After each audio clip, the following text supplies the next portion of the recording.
question is, quantum is not the end. It's the beginning of who knows what.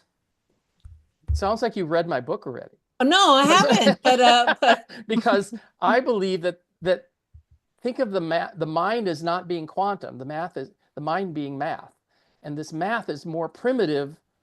This math of the dimensionality is more primitive than the structure of quantum. Quantum is built on that too. So the question is there anything more primitive than bits? And I think the answer is no, but it's in the same way that when you go from classical to quantum, the rules change. When you go to bits that are dimensional bits, the rules change too. It's powerful enough to simulate all of quantum. Now, I'm not the only guy saying this. See, two people in particular, Tom Campbell and Federico Fagin, he's Italian, both have books out and both have podcasts with millions of views saying consciousness is primitive and the universe is a simulation hypothesis. They both say that. And they made compelling arguments that says, look, you can't have something that's inanimate and all of a sudden, presto changeo, magic, consciousness appears out of inanimacy. He says, no, it has to be somehow built in from the beginning. And I have the same problem. I says, okay, here we have quantum computing. And when some of them are saying, well, it's quantum computing. And I go, well, here you have quantum computing, but you have a quantum state. Where is consciousness show up from math?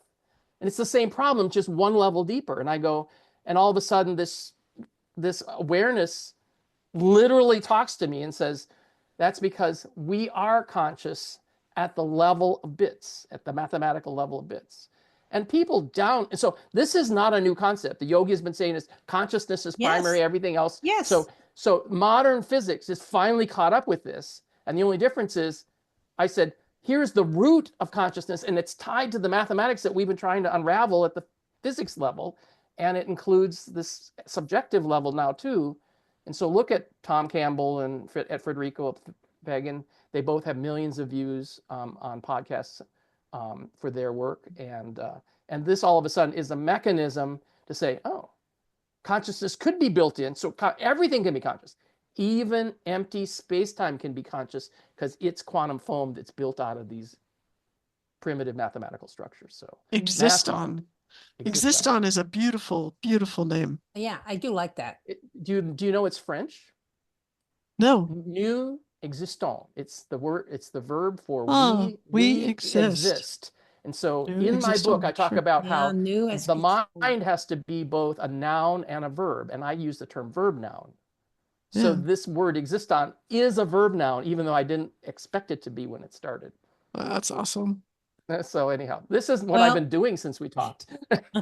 Julia. This conversation can go on a long time, but unfortunately, I actually have to go. I'm flying back to DC in a couple of hours, so I have to stop and end the recording so that it downloads before I have to leave the house. So it was nice to meet you, Carmen. It was lovely to meet you. I've got real physical parameters. Space and time are existing over at Carmen's house. They're right here. They're right over my shoulder.